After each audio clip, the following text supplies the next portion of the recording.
नमस्कार, मैं हूं संजीव श्रीवास्तव। आप देख रहे हैं 4 PM। दोस्तों, खबर आ गई है कि पाकिस्तान में चल रही ईरान और अमेरिका के बीच वार्ता विफल हो गई है।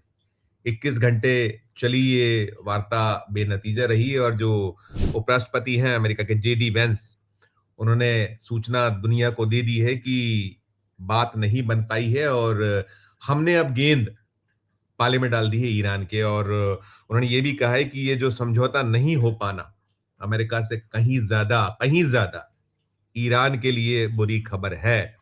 और उधर ईरान ने स्पष्ट कर दिया है कि जो शर्तें अमेरिका रखना चाह रहा था वो हम पहले ही कह चुके थे कि ठीक नहीं है और ज्यादा सख्त है, इसलिए समझौता नहीं हो पाया है। हालांकि अभी उम्मीद टूटी नहीं है, लेकिन फिर भी जो एक टेबल पर आए थे ये लोग और उसमें बिचौलिया बना हुआ था पाकिस्तान, और पाकिस्तान ने अलग अलग चर्चाएं की, 21 घंटे तक चलता रहा। और जो रुख है ईरान का बहुत स्पष्ट है। उसने अपनी जो 10 मांगे रखी हैं, वो 10 मांगों में साफ साफ वो बता चुका है कि क्या वो चाहता है। इधर अमेरिका की 15 जो पॉइंट प्रोग्राम है, और वो 15 पॉइंट प्रोग्राम में अब कह ही दिया है ईरान ने कि वो बेहद बेहद सख्त हैं और बात नहीं बन पाई है। और जो पेच फंसा है निकल कर आया उसमें जो न्यूक्लियर प्रोग्राम है उससे जुड़ा मसला, और होर्मुज स्टेट ऑफ होर्मुज है, वहां वहां भी जो है संकट ही संकट है। और इस सब के बीच आप देख रहे हैं कि जो राष्ट्रपति डोनाल्ड ट्रंप हैं, 40 दिन चला वो जो जंग चलती रही, और अभी जैसे एक अल्प विराम हुआ है, उसको कहीं एक रोका गया है 14 दिनों के लिए। 14 दिनों के बीच का पूरा दौर या उसके बीच में जो चला, पूरा 40 दिन चले, उसमें डोनाल्ड ट्रंप क्या क्या धमकियां, क्या क्या चेतावनी है, बड़ी बेतुकी बातें डोनाल्ड ट्रंप ने पूरे दौर में कही हैं, करी हैं। कभी वो कुछ कहते हैं, कभी वो कुछ कहते हैं, सुबह शाम दोपहर बयानों से बदलना पलटना, अलग अलग जो स्थितियां हैं वो सारा कुछ बनी रहती है। और जो उनका सिलसिला वही है कि बात धमकी से बन जाए चेतावनी से। लेकिन ईरान उनके उसमें नहीं आ रहा है। ईरान तो बिल्कुल दो टूक बातें कर रहा है। उसका कहना है कि हमें अपने आप पर भरोसा है। हालांकि ईरान का जबरदस्त नुकसान हुआ, भारी भारी नुकसान हुआ है। और अभी जब ये 14 दिनों का एक सीज फायर हुआ, तो सीज फायर के दौरान जो इजराइल का रुख है, इजराइल का रुख सामने है। वो लगातार जो लबनान पर बम गोलियां बरसा रहा है और लगातार वहां मौतें हो रही हैं। एक बड़ी जो कैजुअलिटीज जो है वो सामने चली आ रही हैं। तो चल रहा है, दिख रहा है कि कहीं ना कहीं सारा कुछ जो है वो मिली जुली कुश्ती जैसी भी एक स्थिति है, क्योंकि अमेरिका के बल पे ही इजराइल आज जहां का खड़ा है वहां है। लेकिन निकल ये रहा है कि जो डोनाल्ड ट्रंप है वो तो अब जो अमेरिका फर्स्ट की बात करते थे, वो इजराइल की और पूरा उनका झुकाव इजराइल जैसा कह रहा है, वैसा कहीं करते हुए दिख रहा है। ये सारी चीजें हैं। और जो चेतावनियां धमकी हैं, जो स्टेट ऑफ हॉर्मुज है, उसमें आपने देख लिया वो, जैसा मैंने कहा, कभी कहते थे कि हमें क्या लेना देना है, खुले ना खुले दुनिया जाने, वो खुलवा ले। कभी वो कहते हैं हम खुलवा कर ही दम लेंगे, और खुलवा कर दम लेंगे। अभी जो रविवार को जो आज हम बैठे हुए हैं और जो शनिवार से जुटे हुए थे पाकिस्तान में, अलग अलग जो ईरान के जितना जो डेलीगेशन आया हुआ था, उसके अलावा जो अमेरिका के एक पूरा का पूरा डेलीगेशन था। और अब ईरान ने तो बहुत, वो जो 168 बच्चियों की मौत, उन बच्चियों के फोटोग्राफ, वो उनके बस्ते, उनके जूते तमाम लेकर वो सीटों पर देखा आपने दृश्य, वो कहीं दिखला रहा था कि बर्बरता किसने शुरू की। और ईरान तो स्पष्ट कर चुका है कि नहीं, अब स्ट्रेट ऑफ हॉर्मुज तो जैसा वो चाहता है वैसे चलेगा। और वहां उसने माइंस बिछा रखी हैं, और उसको लेकर दुनिया में जो हाहाकार है, संकट है, हम भी उससे अछूते नहीं है। भारत में भी जो गैस का संकट, तेल, और जो आने वाला दौर है उससे जुड़ी, जो कच्चे तेल से जुड़ी जो संभावनाएं हैं, जो पूरा का पूरा व्यापार ठप है, दुनिया उससे एक बेहद संकट में थी। और उम्मीद ये थी कि 40 दिन ये जो अब निकला है रास्ता शायद निकल आएगा। लेकिन ये जो सूचना आई है कि वो 21 घंटों का जो एक वार्तालाप थी वो बेनतीजा रही है, तो फिर एक शॉकिंग तो है। दुनिया में धक्का तो लगा हुआ है, हम भी चिंतित हैं, भारत भी चिंतित है। और इन सब के बीच जैसा डोनाल्ड ट्रंप की धमकी है, जो सीन निकल कर आया है, स्ट्रेट ऑफ हॉर्मुज से निकला हुआ है, वो पहुंचे हुए थे यूएस के जो भेजे हुए थे वहां से, कि वो जो माइंस को कैसे उसको एक वो कर दिया जाए, कहीं उसमें जो उस रास्ते को खुलवा लिया जाए। तो ईरान ने कल अपना पूरा का पूरा रुख दिखाया था। शनिवार को देर शाम तक सूचना आई है कि कैसे वहां सिलसिला रहा, कैसे ईरान ने वहां सीधे सीधे दो टूक चेतावनी दी। जो अमेरिकन जो जहाज थे वो जब बढ़ रहे थे उस तरफ, तो उन्होंने साफ कह दिया था कि 30 मिनट में पीछे ले लीजिए, वरना फिर आप जानिएगा। और तैयार थी उनकी जो चाहे वो ड्रोन्स हों या मिसाइल्स हों, वो बिल्कुल उसने साध रखा था, निशाने पर थे वो।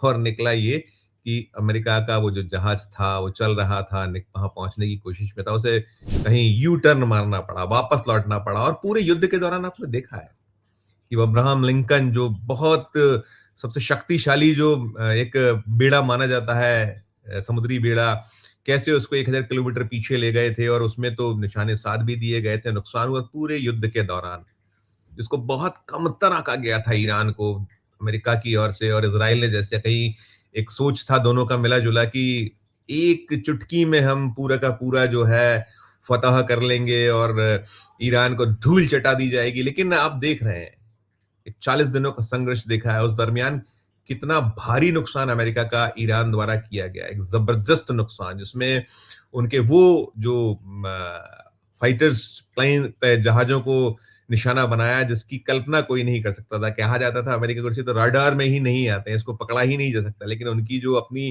क्षमता है, ताकत है, और कहीं ना कहीं इसमें सारा कुछ है कि जिस तरह का सीन इस समय दुनिया में है, जो कहीं वर्ल्ड ऑर्डर चेंज हो रहा है, स्थितियां बन रही हैं, चीन भी कहीं पीछे है, कहीं जो है रशिया ने भी पूरी तरीके से ताकत से खड़ा हुआ सारा कुछ है। लेकिन अमेरिका के समझ में नहीं आ पा रहा। अमेरिका अभी भी अपनी हट धर्मिता नहीं छोड़ रहा है। वो इजराइल जिसपे की बहुत सारे हैं, अभी तो ये भी निकल आया है कि इजराइल के जो चीफ हैं बेंजामिन नेतन्याहू, उनके खिलाफ जो है कोर्ट में वो मामले, पुरानी फाइलें फिर खुल रही हैं, जिसमें एक बहुत भ्रष्टाचार के मामले हैं, गड़बड़ियां हैं, घपले हैं। और कहीं ना कहीं वो जो दोनों, चाहे अमेरिका हो या इजराइल हो, दोनों को चिंताएं अपनी चुनावी सता रही है। क्योंकि अमेरिका में अभी बीच में जो होना है, नवंबर में मध्यावधि होना है कुछ जगहों पर, जो एक वो है, तो उसके अकॉर्डिंग बड़ी स्थिति है। उसको मालूम है कि अब अगर पीछे हटते हैं तो फिर, और वैसे भी जो डोनाल्ड ट्रंप है, उनकी लोकप्रियता निरंतर घटती चली गई है, घटती चली जा रही है। अभी भी वो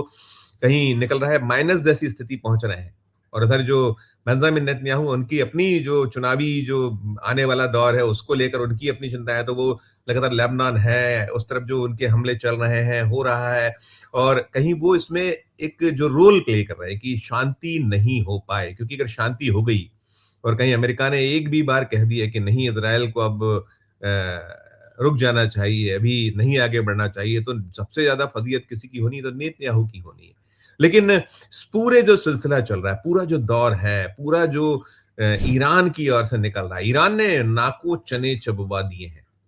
वो जो अमेरिका है, एक अपनी दुनिया की जो सबसे ताकतवर एक ताकतवर मुल्क, इसको अपने पूरे का पूरा एक ताकत पर नाज था, वो तार तार हो गया। और जो स्टेट ऑफ हॉर्मूज है, वहां जिस तरीके से कहीं ट्रंप को बिल्कुल बैकफुट पर आना पड़ा है। उनकी जो अपनी बेड़े थे, उनके जो अपने जो वो चाह रहे थे कि वहां हम रास्ता खोलने के लिए जो प्रयास थे, वो साफ हो गया है, नंगा कर दिया गया उस पूरे जो प्रयासों को, ट्रंप को, अमेरिका को। और मुझे लगता है इसमें जो ज्यादा चिंता है, जो खबरें आ रही हैं, हम लगातार, जो अमेरिका जो मीडिया है वहां कोई वो नहीं है, वहां तो रिपोर्ट्स लगातार हो रही, भले ही डराया है, धमकाया है डोनाल्ड ट्रंप ने कि हम वो जो खबरें आ रही हैं जिससे नुकसान हुआ अमेरिका का, उसको छोड़ेंगे नहीं, बख्शेंगे नहीं, मीडिया को वो निशाने पे लिए हुए। एक उनमें झुंझलाहट है, बौखलाहट है, साफ तौर पर नजर आती है, वो जिस तरीके से पेश आ रहे हैं।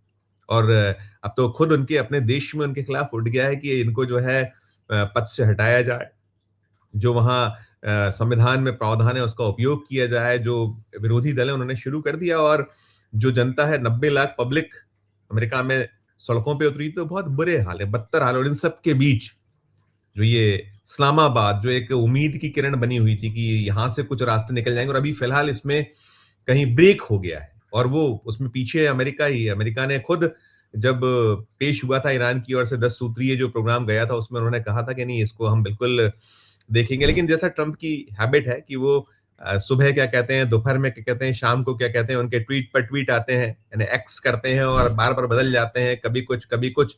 जो जो ये ढुलमुल सब पूरा रवैया है, इसने और बुरे हाल कर दिए। और उसमें जो पूरा एक लाइन का जो सार है, वो ये है कि जो वो कह रहे हैं, कि उन्होंने कहा है कि हम जो है पाषाण युग में पहुंचा देंगे, हम जो है नर्क बना देंगे और ईरान की सभ्यता को मिटा देंगे, ऐसे बहुत बार दावे बार बार कि बिजली प्लांटों को नष्ट कर दिया जाएगा। लेकिन सच्चाई यही है कि ईरान बहुत बहुत भारी पड़ रहा है और उसने जो एक गला है, वो स्ट्रीट ऑफ हर्मुज रूपी, उस पे बिल्कुल अपना पैर रखा हुआ है और वो उससे जो कहीं सांसें जो हैं वो लेना मुश्किल हो रहा है अमेरिका को भी, और बाकी उससे दुनिया तो थर्रा रही है। हम भी चिंतित हैं ही, भारत चिंतित है ही। अब क्या निकलता है रास्ता देखिएगा। फिर आगे जो अब है, कहीं कहा है जैसे अमेरिका ने छोड़ा है एक कहीं छोटा सा एक कोना छोड़ा है कि हमने तो बॉल ईरान के कोर्ट में डाल दी और ईरान की तरफ से यही आया है कि नहीं, हमारी जो शर्तें हैं उस पर विचार करें। और आ रहा है कि अभी जो यूएस में इजराइल और लेबनान को लेकर होना है, एक वार्ता होगी तो शायद कुछ निकले। लेकिन कुल मिलाकर अभी तो सबसे ज्यादा फजीयत दुनिया में किसी की है तो वो डोनाल्ड ट्रंप की है, डोनाल्ड ट्रंप की और डोनाल्ड ट्रंप की है। पूरी खबर को सुनने के बाद आपकी अपनी जो राय हो, आपकी अपनी जो टिप्पणी हो, इस वीडियो के कमेंट बॉक्स में जाकर राय प्रकट कीजिएगा, टिप्पणी कीजिएगा कि वो स्टेट ऑफ हॉर्मुज तो हाथ नहीं आ रहा है, जो उसमें है कि हमें चाहिए $1 प्रति बैरल टैक्स और ओमान को भी साथी बनाया। और एक दौर में तो अमेरिका भी कह रहा था कि हाँ, हम भी इसमें साथ हो जाएंगे। तो यह है नीति ट्रंप की। फंसे हुए हैं चारों तरफ से। कीजिएगा टिप्पणी, अच्छी लगे खबर तो चैनल को लाइक कीजिए, सब्सक्राइब कीजिए, ज्वाइन का बटन दबाइएगा तो हमारी हौसला अफजाई होगी। प्यारो इस्तेमाल फिर देखते रहिए 4 PM। धन्यवाद, नमस्कार।